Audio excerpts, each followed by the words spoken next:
Welcome to episode 4 of Carbon-Based Gaming Radio. Carbon-Based Gaming Radio was brought to you in part by SoundCloud Ultimate. If you would like to make an upcoming episode of Carbon-Based Gaming Radio ad-free, please get in touch. My name's Robin Gething. My name is Luke Fern.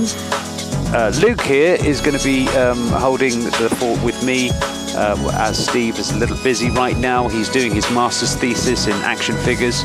We'll explain later. He was able to conduct the interview today, so that was cool.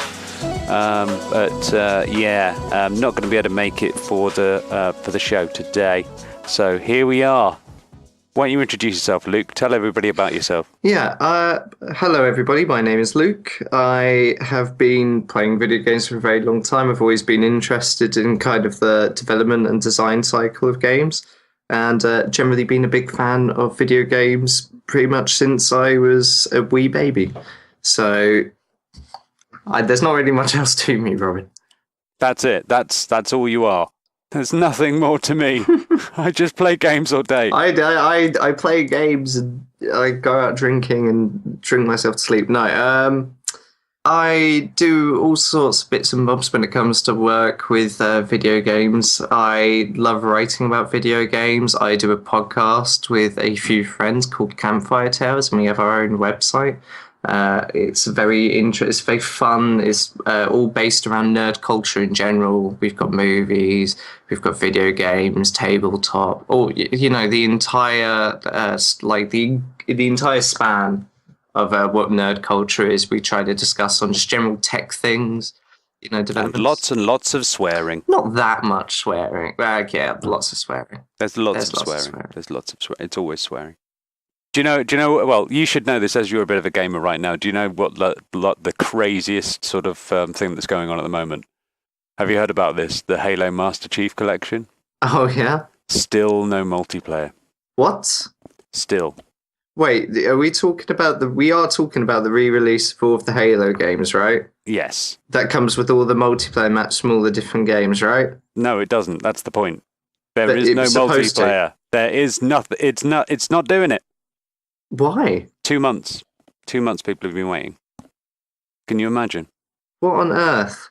So the game's been out for 2 months, and one of the things that was supposed to be in there from launch is not functioning still. Yeah. Why? What is the reasoning behind this? Well, that's probably a lot of the questions that are arising from the people who bought that game, isn't it, really? Can I have my money back would have been another question. Yeah, I was a bit disappointed when I first heard it was announced, because I was like, oh, bugger, that would have been nice to have. But it's Halo. Yeah. People play it for the multiplayer. Yeah, exactly. Like, now I'm not so sure. I'm a bit like, oh, well, I might not have an Xbox One, but, it could be worse. Well, I could have bought the Master Chief Collection. It's been a month of failure, really. You've had Assassin's Creed. That was a short disaster. TB's review of it, that was hilarious. He was not best pleased. The DLC pack that was just, the whole thing's been a bit of a nightmare, really, isn't it, really? Yes, especially with the microtransaction features within the $60 title. It just seems like a very strange model. And it feels like if they were able to get it working in the beginning, and it was a brilliant game, people would have looked past it, wouldn't they?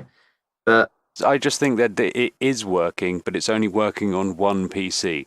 Yeah, one PC somewhere in the Ubisoft office. Which is worth $10,000. What, with like dual Titans and something? There's people who got season passes for this, and they're having to get refunds for this.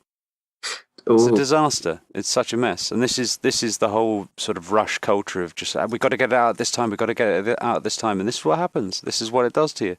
You end up having to give people money back. We're losing money, You're losing money now. Yeah, didn't Valve, the head of Valve, Gabe Newell, didn't he say that delaying a game pushes a game back by a year or two, but if you release a bad game, it'll be bad forever. Mm. And it's kind of along the same lines, isn't it? It's like with the deadlines and the quotas and things you have to fill. it's kind of a double-edged sword because yes, it keeps everyone on a constraint that allows them to focus on certain areas of the game and prioritize in what's the most important manner. It doesn't allow for a lot of bug fixing sometimes. It really depends on the studios and how long the game development is. But a lot of games now have 2-year production cycles, which is very small, a very small amount of time for a AAA game, especially with the budget. Well, not necessarily. Over the years, a lot of things like the really big things more than anything else is the content, and that has actually come down quite a lot. Making content has become quicker and quicker over the years, but that means that they spend more money on the content. They put more content in, and so it does sort of balloon. It's one of the things that a friend of mine said. It was a beautiful thing. He said, 9 women can't make a baby in 1 month. What? Well, it's the idea that you could put as many hands as you like it on a game. But it doesn't make it necessarily faster. And as far as the content and things like that was the thing that was really slowing down a lot of the AAA games. That has got a lot quicker. But it means that those who are actually making the games, the people who are putting the gameplay in and doing all the tweaks and things like that, have less and less time to get it done. And it's also the playtesting.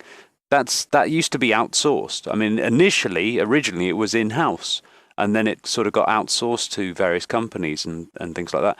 Nowadays, it's getting to the point now where they basically just hand it to the public and kind of go, psh, yeah, you work it out. When it comes to making PC games now, you'd be very surprised to see that compatibility is such an issue, with things like drivers becoming far more consumer-friendly and far more application-friendly than they once were. Like 10 years ago, you'd install a keyboard and you'd have to put in a disk, and it was a whole rigmarole just to get something working at a very basic level because the compatibility wasn't built into the hardware.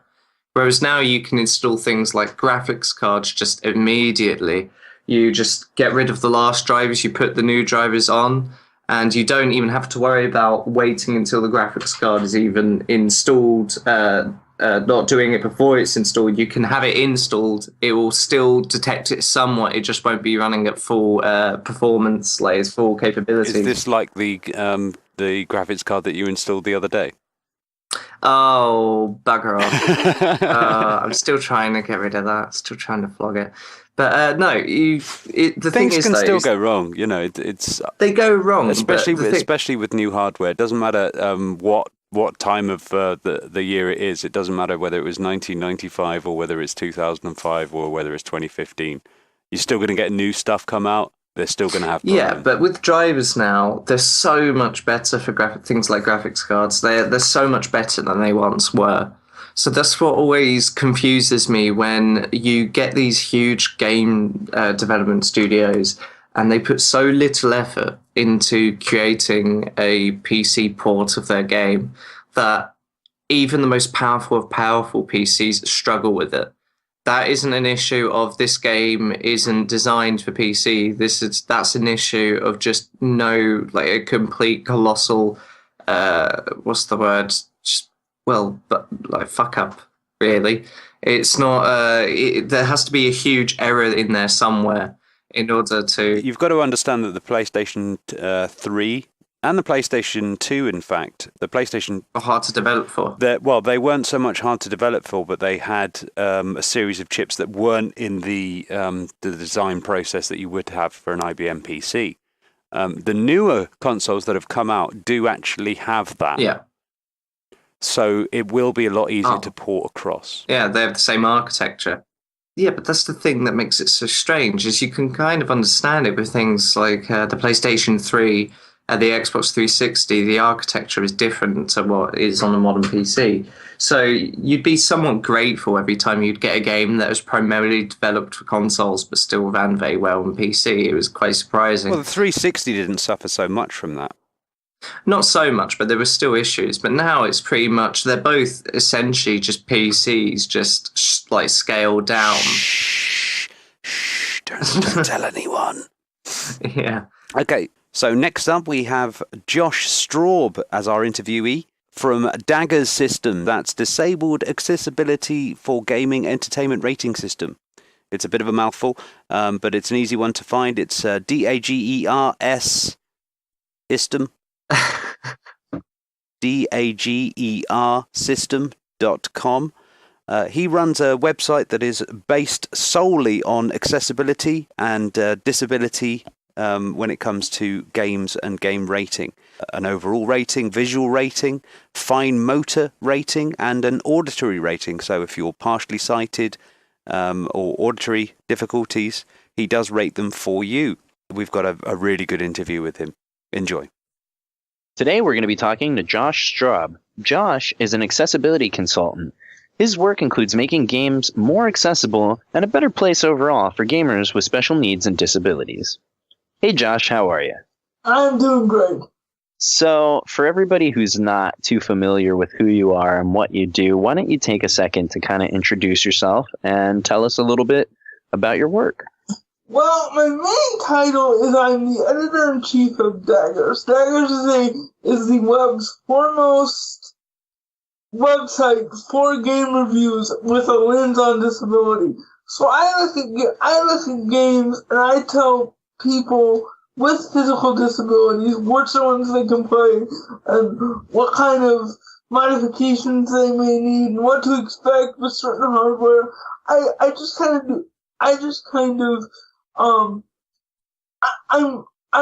manage a site that helps inform disabled consumers prior to purchase. And then out of that has grown my business as a consultant. I have been contacted by several developers. Ubisoft Paris and Epic are the most notable. They have both asked me to play their game and to give them feedback on how to make their game more accessible. So that's kind of who I am and what I'm doing. Okay, and I feel like there really is sort of a lack of a comprehensive look at video games through the lens of people who are affected with disabilities or people with special needs, right? And it's a massive market because I don't know the numbers for Europe, but in the US alone there are 52 million disabled consumers. So it's a massive underserved market. There's nothing out there that really handles, except for Daggers, that really handles gaming accessibility from a journalistic perspective. I am very passionate. I'm not here to change the game industry. I'm here to basically to educate people and to show developers that it serves their bottom line when they make games more accessible. They bring in more consumers who spend more money on their games, and they make more money by making their games accessible. Right. So you're not asking for, game developers to take like a patronizing approach to this at all. You're just trying to say to the gaming consuming public by and large, look, there's a huge number of us, and we have different requirements to be able to enjoy the same medium. I just want people to be aware of those requirements. Yes, absolutely. Okay. And the way I look at it is that not every game will be completely accessible to every person. If you are deaf, you will never be able to enjoy Guitar Hero. I mean, and so for me to kind of stand on a hill and demand that every game is equally accessible to everybody, that's not what I do. But there are reasonable accommodations that can be made in every game that makes them at least marginally more accessible for most people. Right. And we mentioned this before sort of off tape, but one of the things I was saying to you is that my own interest in this is someone who has something that limits the use of my hands. I find that it's easier for me to play games on a gamepad, and even just with that one little feature, that one little change, there is a lot of stuff that I can't enjoy that all my friends play because it's just not built with gamepads in mind. So I can't imagine the range of things or accommodations that people with more, severe disabilities than myself might have to encounter. And I imagine that, I guess, would it be ignorant for me to assume that a disabled gamer's library might be negatively impacted in terms of how large it is compared to the average gamer's library, simply because there's stuff they can't enjoy on the same level? That would be a decent general statement, but gaming with a disability, you get different types of enjoyment. I have a lot of trouble with the Assassin's Creed, with the actual game, but I buy every single title because the multiplayer is a slow-paced strategic format and much easier for me to play. So even though I'm not getting the main enjoyment out of Assassin's Creed, there are other ways for a disabled person to get enjoyment out of otherwise inaccessible games. It's just, it kind of depends on the gamer, if that makes sense. Yeah, absolutely. I suppose in a way it's just a matter of taste, just like any other gamer, right? I mean, there's certain things that that one person will enjoy over another person, and it's up to them to just sort of find those enjoyable elements in what's out there right now, right? Absolutely. Okay. One of the things that I wanted to ask you about, in terms of sort of like the technical capability for developers to be able to iterate in some of the things that would make their games easier to play for individuals like yourself. I think one of the things that sort of stands out in my mind is that lately we've seen that a lot of the crunch culture within development has resulted in some games being pushed out, much too early into market. Do you feel like crunch culture or, holiday push culture in development has sort of an overall negative impact on maybe finer detail things like making a game more accessible or giving a game more like options in terms of graphical fidelity or gameplay fidelity? Because I feel like a lot of those more granular or more minute sort of decisions and details are things that would get iterated in after the core of the game is pitch perfect and polished. Yeah. You've hit the nail squarely on the head. One of my professional connections through my consultant industry, who really pushed me to become a consultant, she works at a major game developer. When she told me this, she actually told me this from her home, via Skype from her home, because she didn't want to offend the people working in her office, but she said that the game industry is so immersed in that crunch culture that they cut corners is too harsh a word. They don't have time to focus on accessibility, and so they're just now the way she explained it is they're just now waking up to the idea of user experience. And accessibility is even further past that. So, I mean, absolutely the game industry, rush, crunch culture, whatever you want to call it, has a negative impact on game accessibility. Joshua, would you say that the indie development scene has got more chance of helping disabled people with accessibility? This is why I will say that people right now, game developers, both indie and mainstream, assume that game accessibility is harder to implement than it actually is. Unless you have someone in a position like a head of user experience or a head of quality assurance who has a disability, nobody is going to want to bring up the concept of game accessibility because they all think that it's going to be too time consuming. An example of this is the game SimCity that launched, I think it was 2 years ago now, that had all those problems. Well, one of one of the good things about it was it had not one, but 3 different colorblind modes. And that was because the head of QA was severely colorblind. So when he was managing his quality assurance teams, he made them look at the game's accessibility for the colorblind. So unless you have someone in a position where they want to make games accessible, they're not going to want to. And accessibility really isn't that hard. Like, one of the simple fixes I have recently told one of my friends on a game that he's working on is having your subtitles turned on at the beginning of the game before the first cinematic. Because a lot of these story-driven games, they open with a cinematic, and if you're deaf and the subtitles aren't on from the get-go, you miss the opening bit of story, and it's harder to get your traction with the game. And that's a real simple change, just making sure that the subtitles are on at the beginning of the game rather than having to be turned on later. A suggestion for that, for example, is you have in your Steam library, for example, they have age restriction, don't they? Absolutely.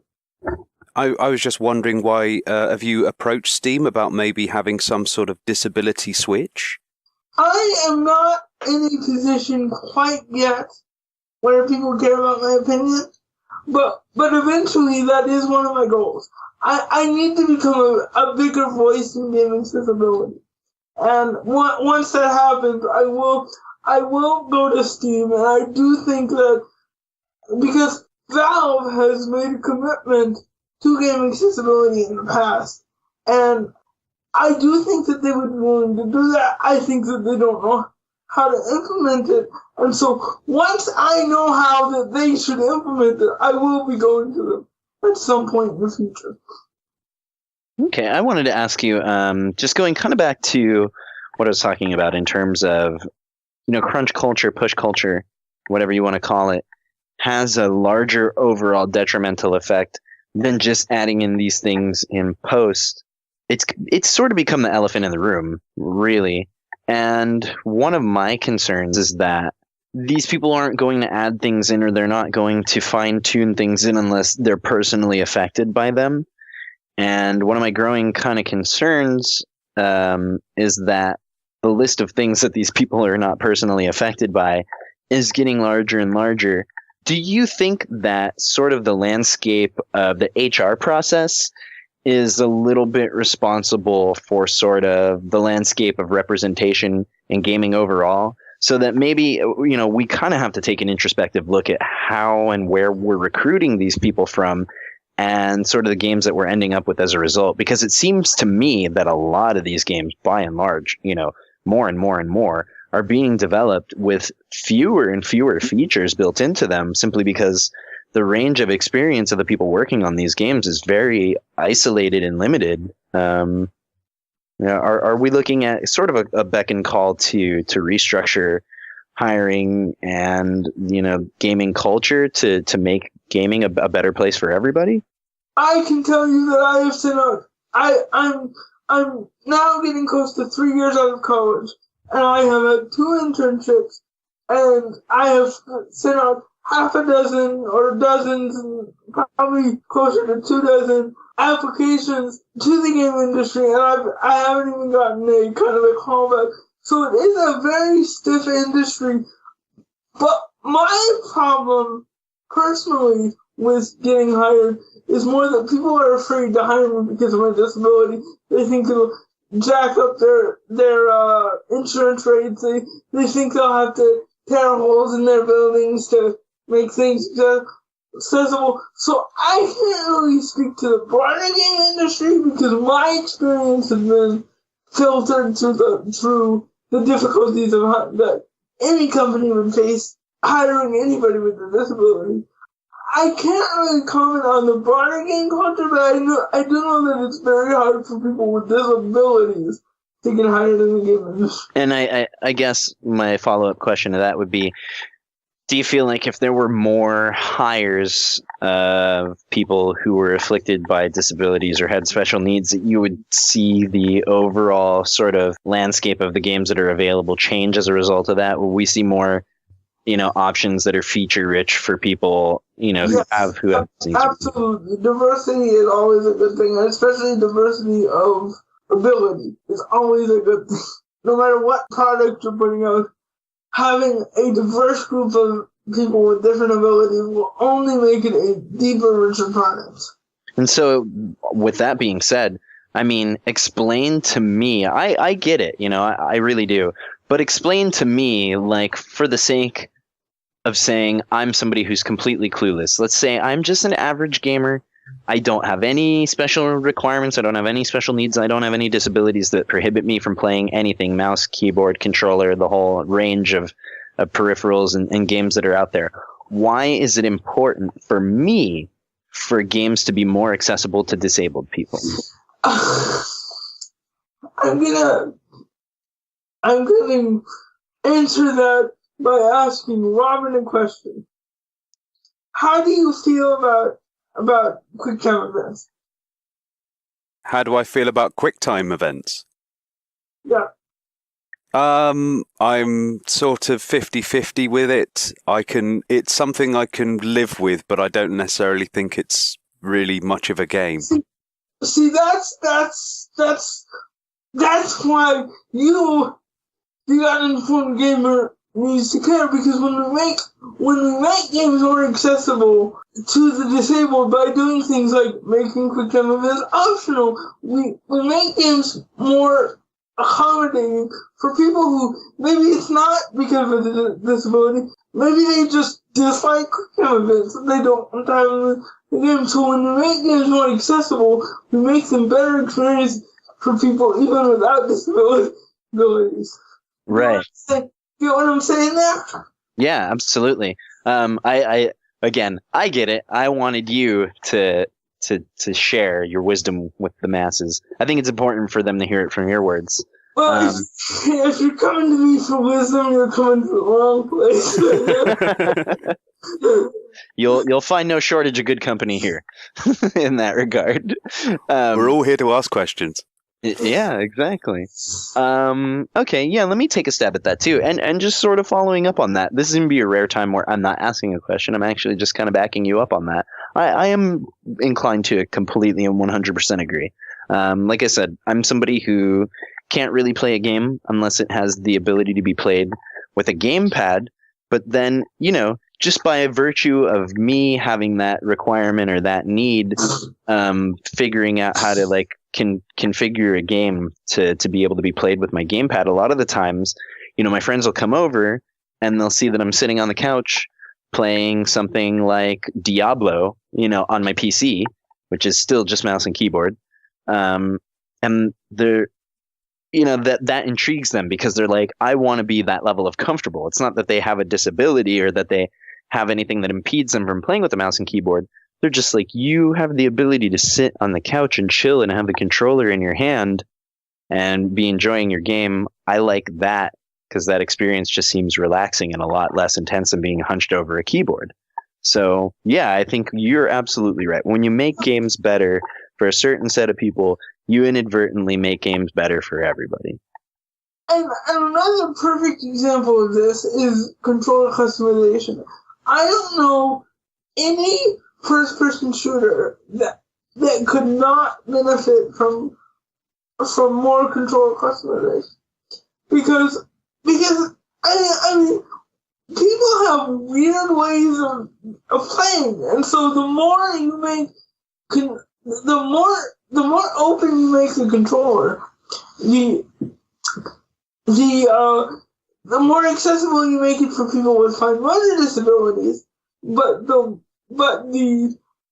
also the more open you make it for people who maybe don't have a disability, who have, who just like to be able to knife with the B button and shoot with the left shoulder button, So controller customization is another area, perhaps maybe an easier area to see where this principle holds true. Have you found yourself compartmentalizing the various disabilities that have come forward here? So you have people who are, say, going from missing a limb to, say, having, as Steve has with arthritis. Compartmentalizing in what sense? In a sense that some people will be able to play a game. And others were, if you have somebody who is simply able, they're able to play all games, for example, but certain people with certain disabilities are not going to be able to play those games or will struggle to play those games. As heartless as it sounds, yes. I mean, at this point in gaming, let me preface this by saying that my dream is eventually to have an all-inclusive gaming ecosystem where no matter what your ability or what's your disability, you can have some level of enjoyment with every game, with every new game that comes out. But that philosophy is not where we need to start. We need to start by showing game developers that by tweaking a few lines of code or just by adding a few extra features, they open up the game to a whole bunch more people.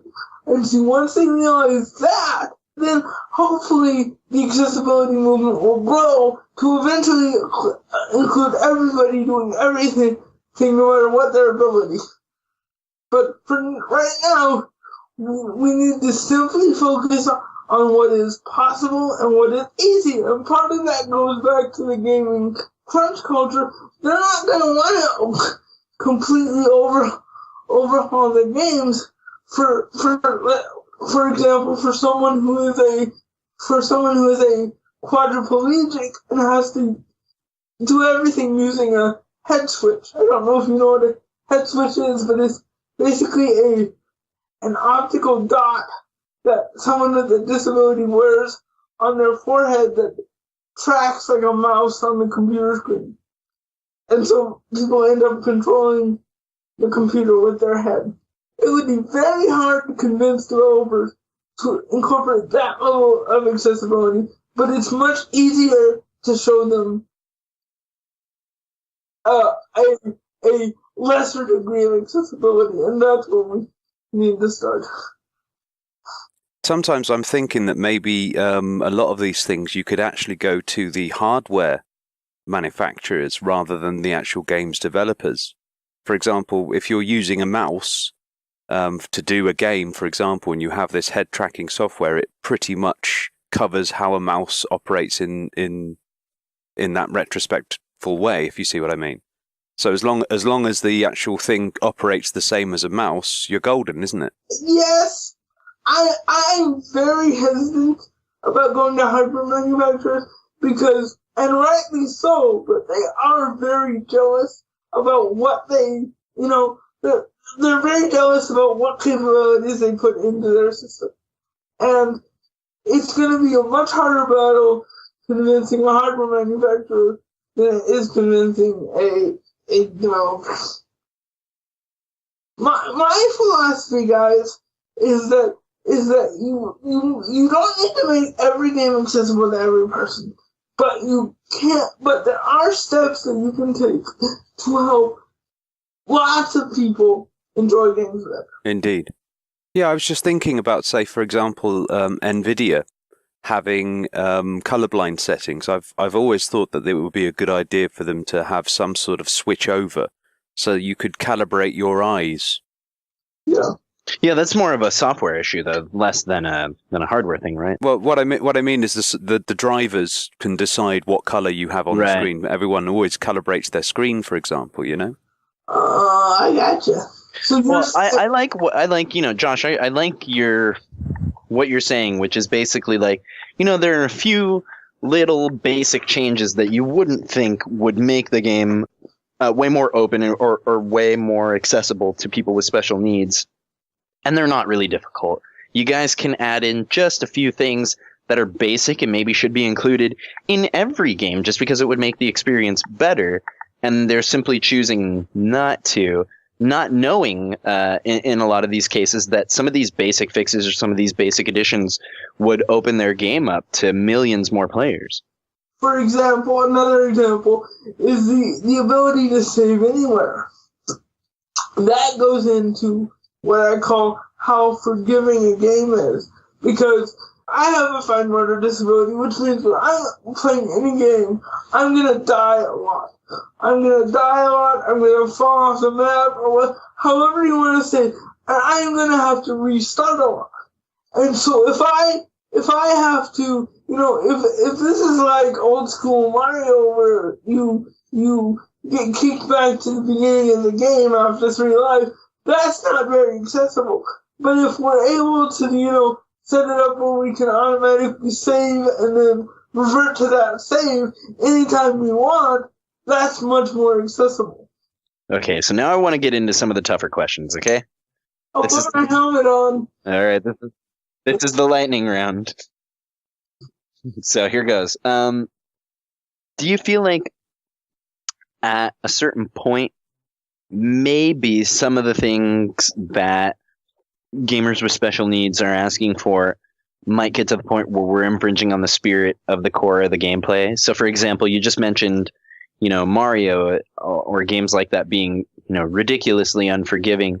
Do you think that we should change sort of the level of difficulty on a game like Dark Souls or something to be? Absolutely not.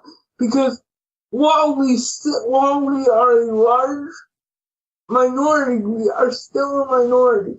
And we have to learn to work within the system.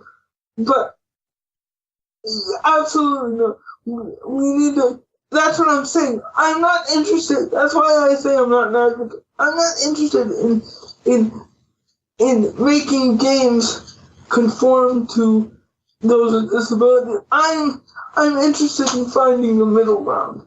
There are certain games that will never be accessible. Dance Dance Revolution, or anything that's either Kinect or PlayStation Move. Those will never be accessible to wheelchair-bound players, and that's okay. That really is okay. But there needs to be at least a concerted effort on the parts of developers, where possible and when possible, to make games that everyone can play. I am a gamer first. My disability defines my identity to a certain extent, but when it comes to gaming, I have been gaming for close to 20 years. I'm 24 years old. I've been gaming for about 18 years. I am a gamer first. I am more interested in having a good game than an accessible game, but those two things are not mutually exclusive, because I love games. I love games like Dark Souls. I love that there are games out there that the diversity in games. But in my gaming, I don't want to be defined by that. I refuse to be defined by disability. I want the challenge that comes with, a game like Dark Souls. I don't want my disability to change the nature of a hobby that I have come to love over the last close to 20 years. I would hate to see the fundamental nature of gaming change, because that's an area that is not affected by my disability. The problem is, I don't want to sound like I'm stabbing the group that I'm advocating for in the back, but games still need to be fun, and in order to be fun, they still need to be challenging. And the nature of a game being challenging means that, how many 60-year-olds do you know that can play Mario, the original Mario? Not me. Right. And really too, we're talking about, the very nature of a lot of online games is to be competitive. So the idea is that it's not going to be accessible to everybody just on a basic level of skill. Yeah. You're going to get to a certain point where your you're matchmaking with people who are gonna scrub you. You know, like if you don't know what you're doing. Like right now, I'm in ranked league on Titanfall, and man, every now and again I get into a match and it's all just tier 8 guys who have maxed their badges like 8 times over, and I'm just like, I'm gonna die. Like every single second in this match, I am just gonna die. Oh yeah. And, yeah, and it's like that has nothing to do, you know, in a lot of ways, that means those tiers of play are completely off limits for me. They're inaccessible simply because I don't have the skill level required to even compete at that level.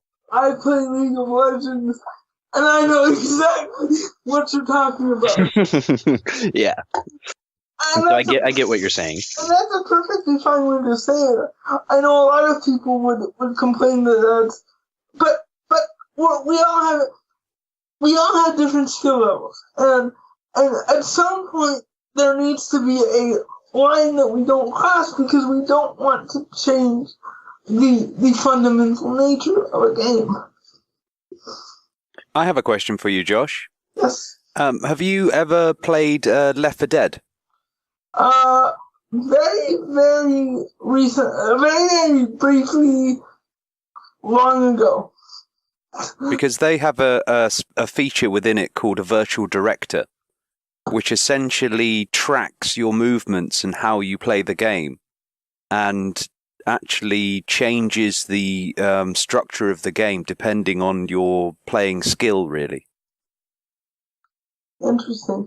And see, that doesn't surprise me, because Valve has made, you know, movements that lead one to believe that they are perhaps more willing to make their games more accessible and open. I was just thinking that a virtual director would be a wonderful way to sort of scale games for people with disabilities. Absolutely. You know, and it could just be as much as, you know, the old Mortal Kombat. Every time you died, maybe this is just me, but it seemed like in a game like Injustice, that every time you die, it gets easier. That could be completely psychological, but that's a real simple thing to implement. You know, just a progressively easier, you know, opponent if they keep beating you.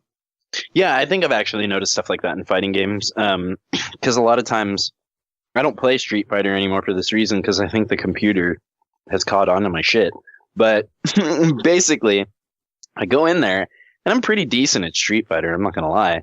But I, you know, absolutely smash the first couple of characters, and the computer goes, hey, you know what? I think we're just going to scale up the difficulty by 100% because you are obviously not a noob. And so it's my duty now to destroy you. Yeah.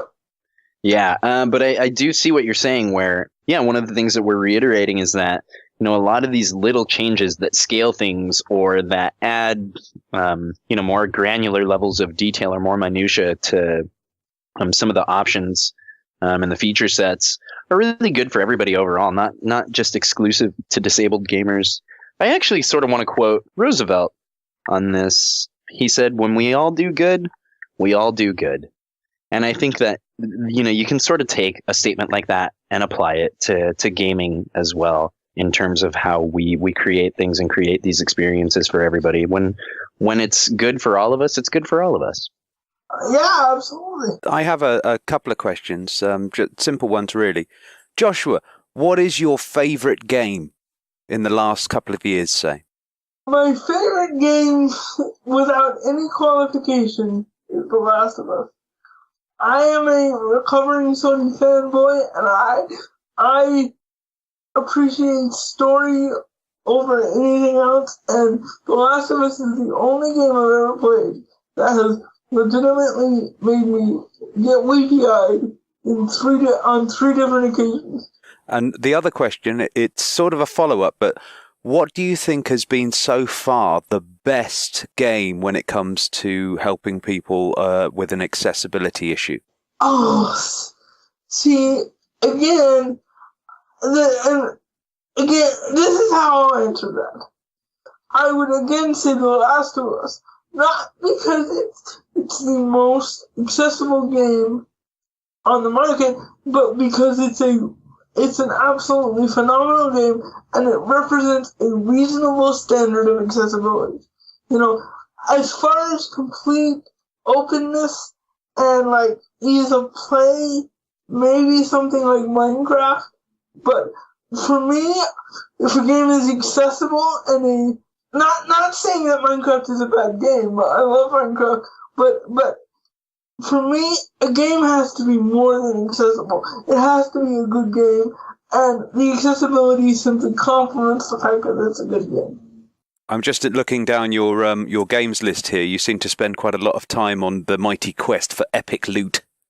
Yes, that's a recent addiction. Yes, yes, unashamedly, yes. And see, that's nice because there are two components. And the raiding component is maybe not as accessible, but the building component is. So what actually I do is I build the castle, and then I have a buddy who comes over and helps me raid and get more money and gain levels, and you know. What's your personal opinion of the impact of something like the Oculus Rift for people who, have special needs and disabilities? Obviously, that's an incredible piece of hardware, and we've seen a lot of different kinds of uses for it. And there's a lot of implications for people that use, head tracking, eye tracking devices, that sort of thing. Where do you see all that kind of going? Do you see that opening things up, a mile wide for people that have special needs and disabilities?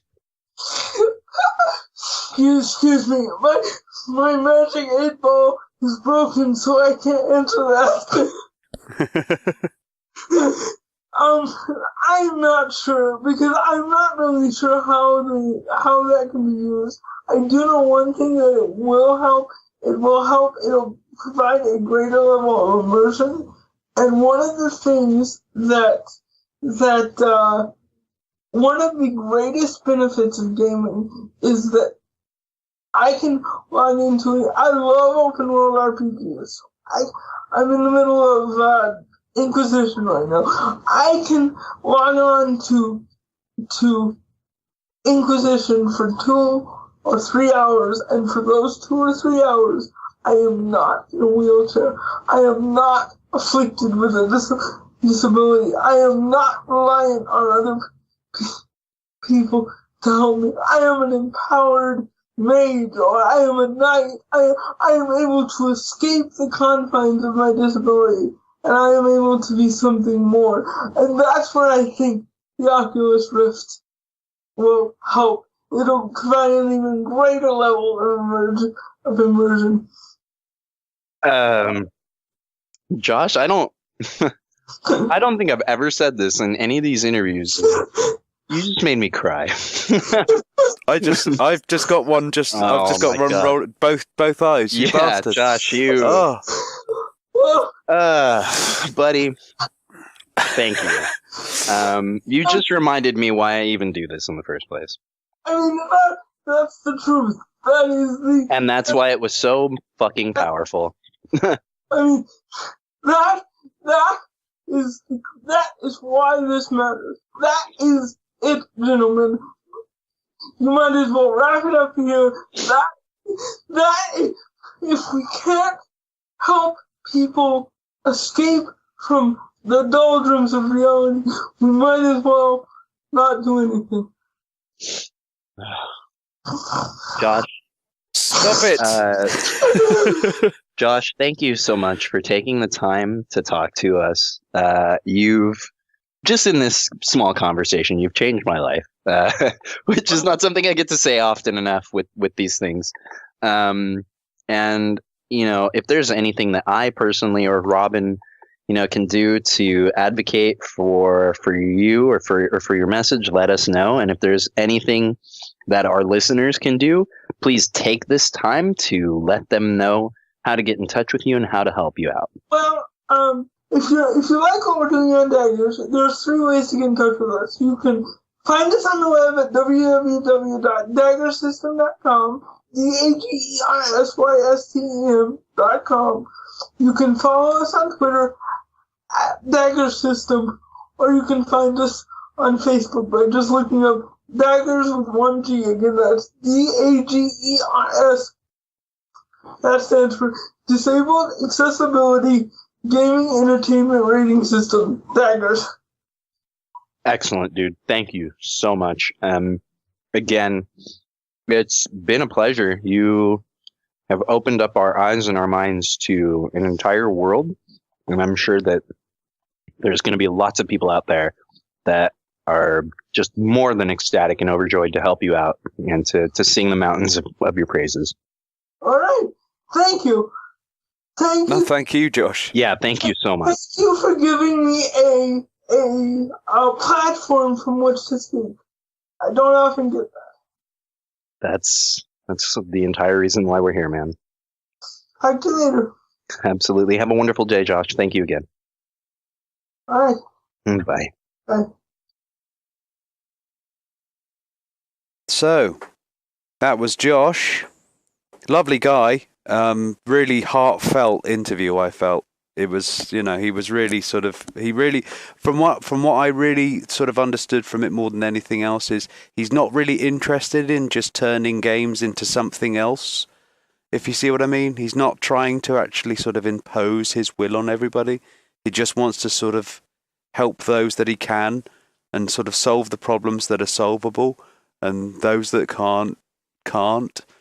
He was saying, I'm not going to change Dance Dance Revolution. It's just not going to happen. Precisely. And not Guitar Hero. Yeah. Someone who's deaf isn't going to be able to play Guitar Hero and have fun in the same level. It's just, what are you going to do? Exactly. Yeah. But yeah, it was an incredibly heartfelt interview, As someone who's quite able-bodied with no noticeable impairments that relate to my ability to play video games, it's always a bit of a shock to meet someone who does have some kind of issue with playing certain video games that are not all accessible to them. Well, I'm colorblind, if you didn't know. Oh, really? How? What kind of colorblind? Not terribly, but I was a little bit put out by GTA 4, for example, because they decided to go with sort of basically light green versus light orange. Oh. And I'm sitting there kind of going, who? I'm dead. So, yeah, it can be problematic. Is that friendly? Yeah, Shit. yeah. Yeah, but a really good example of this was when I was watching a stream by 4Player Network, a very funny stream of a group of friends playing games together and laughing and everything. But they got Brad, one of the main hosts of their stream, to play Mirror's Edge. What I didn't know and never realised is that they got him to play Mirror's Edge simply because he's colourblind, and there's no colourblind mode, or at least none that works for him in the game. What? How colorblind? What? Severely colorblind? Well, that's the thing. I've seen him play horror games and things like that with some quite dark palettes, but whatever it is, it's somehow he can't tell the difference between red and whites, for example. So it's probably grey. Between red and white? I'm guessing it's grey. I'm guessing it's just straight up grey. And yeah, well, if you can imagine when you're colorblind, you have a broader black and white bandwidth as such. Well, no, I get what you mean, but it isn't until you see someone's limitations that you realise just how limited some people are by video games, simply because of oversight. Not huge mechanical issues that they just can't get past. He was unable to follow where to go with the red walls and objects that act as highlighting paths and objects that you can and cannot interact with within the environment. The game was pretty much immediately unplayable, and it didn't have to be. He has very good motor skills, very good sight. Everything else he was incredibly proficient in, but this gaming experience had been ruined for him just over a simple oversight. It wasn't a huge ask. It was just ignorance. That was all it was. And I don't blame them from that. Well, as Josh was saying about things that you can't necessarily change, if you are somebody who is severely colorblind and you really just see pretty much every color as grey, there isn't much you can do on that sort of scale. Obviously, with the game being the way it is, everything draws you through this color palette. So even if you were to change those colors around, you'd still be in trouble, or you'd need arrows or something like that going in there. Anything, yeah. But you'd think that they would have came across that issue at some point. But a lot of issues that Sable gamers have are so easy to fix. A good example of this is the game Legend of Grimrock. Are you aware of the game? It's not rolling off the top of my head. It's like a tile-based old-school dungeon crawler. So you go like a step why forward, I'm not familiar with it. and you can turn to sides. You could you turn 90 degrees and all that. It's a really good game, and it really harkens back to like Wizardry and all those games. But when the game was being made, the Finnish developers, Almost Human, had a forum where you could discuss the game and which they interacted with their fans on to discuss the game. One person asked if in the style of old school dungeon crawler games, that tile based where you turn direction 90 degrees and so forth, would it also have the feature of clickable on-screen arrow navigation, much like many of the older games? And the developers responded to him asking why he was interested to see if this would be implemented, since they had no plan on doing so because most people didn't use it anyway. But when they learned that the reason he was interested was since he had trouble using his keyboard as he's disabled and uses a mouse stick for typing, and he didn't mind if it didn't have that support, but he was just curious as it would have been far easier if it was the case, you know. They added it within a few hours just based off that one guy. Like, how amazing is that? Just because one person spoke up about it, it was so easy to implement and they didn't have a good reason not to. And that's kind of what Josh Straub is aiming to achieve, which is really noble, I think. It gives a voice to a whole subsection of gamers that otherwise would be overlooked, you know? Well, I'm hoping he's going to come forward a lot further with his site. I believe he's only really just started it and he's just getting himself together at the moment. I mean, he did say not a lot of people listen to what I have to say right now, which I thought was a bit of a sad indictment of the industry, really, when you've got somebody out there who represents 50 million potential customers in the gaming scene. Yeah. It's like, that's huge. Yeah, it seems like such an obvious oversight, but I'm guessing it takes people like Josh to speak up about it, you know? Well, Steve was saying it that these people choose to overlook it. I don't necessarily think so. I do believe it's just basically they're too busy with their vision, with their game, with what they're doing. Yeah. And then in the last minute, there's, you know, there might be somebody to do this. But one thing I did notice about this that really sort of struck a chord for me more than anything else is that at the end of the day, he's a gamer first. He doesn't want to change it. He doesn't want to mess it up. Doesn't want to ruin it for everybody else. He's only really interested in improving things, not tearing them down. Exactly. It's like with games such as StarCraft, for example, he's not expecting that it's going to be all of a sudden accessible for a whole, like a far more broader range of people just because there are people that are disabled. But he, for example, with StarCraft, with just like more colorblind modes, very easy to implement. Doesn't take much time at all, and it really is. It's a quality of life thing for a lot of people, and it's something that gets overlooked, you know. Well, colorblind is like 1 in 10 guys. Yeah, you know, that's a large amount. So that and one of the more obvious ones, and one that isn't necessarily considered a disability in many cases. Yeah, but with video games, so much of it is based off of visual cues. It's so he was talking to me about QuickTime and things like that, for example. Yes, and the ability, you know, the avenue of being able to skip that. I mean, that seems like an easy one to do. Yeah, it really does. And that's not just for people who have difficulty with QuickTime, but people who can't stand it. You know, and I believe there's a lot of them out there, you know? Yeah, a lot of the time it feels very forced and it feels very disjointed from the rest of the game as well. That's the main... I don't know. I think more than anything else, it's people wanting something, you know, what... No, well, they want to add some depth to something that doesn't require it. I like the cinematic bits. It's okay. I don't have to touch the controller at this point. I can enjoy what's going on in front of me. Yeah. It's all right. You know, but I always feel with QuickTime events that it almost ruins the cinematic cutscenes because you're always on edge, just prepared for that next button smash, you know? So you're not so much focusing on what's happening, but you're kind of thinking, all right, when's the next button going to pop up? When's the next button going to pop up? And you're missing someone running up the side of a dragon. It does annoy me, like a lot of the games like Guitar Hero and stuff like that. You've got all this action going on, all these sort of like visuals going on, and they're completely wasted because you're watching out for the blue, the red, and the green. Yeah. You know, that's all you're looking at. It is a bit of a shame. Or maybe it's just for everybody else. But yeah, for me, QuickTime's never been a big thing. Yeah, I'd have to agree. It's just something I've never really enjoyed. Some games can implement it in a less annoying way, but for the most part, I don't understand where the trend came from, to be honest. Yeah, and then that was near the end there, that final piece. It was just amazing to me, just listening to him say that. And just for those few hours, he can be a mage or a knight, or just not have to think about where he is.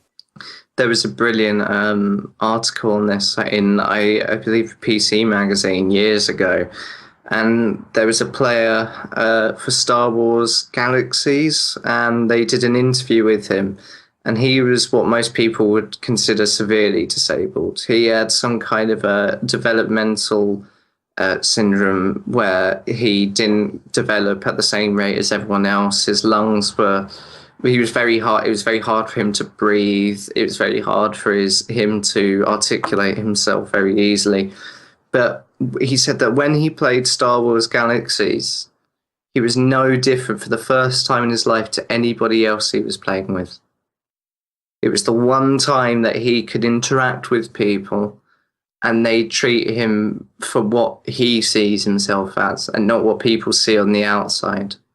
And it's amazing. This is the thing that why we've had so many people come to bat for gamers recently, is that there are people out there that would like to speak for these people. And I'll be honest, they can speak for themselves. Yeah.